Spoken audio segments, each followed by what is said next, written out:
Let's make some Café Tango frozen coffee.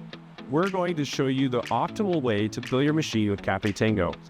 Each bowl requires 3 packages of Café Tango mix and 3 mixing jugs of water. Frazzle makes it easy to mix Café Tango product with our Café Tango mixing jugs. You can find more detailed instructions for mixing Café Tango printed directly on our mixing jugs. If you need more Café Tango mixing jugs, you can get them for free at frazzle.myshopify.com. To fill your machine, start by filling a mixing jug halfway with warm water. Then add the complete contents of 1 package of mix into a mixing jug. Screw on the lid and shake the jug until the Café Tango powder is fully mixed with the water. One way to check if you've mixed it enough is to flip the jug upside down and check for unmixed powder.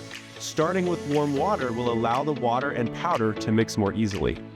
Once fully mixed, fill the mixing jug the rest of the way with cold water and pour into the machine.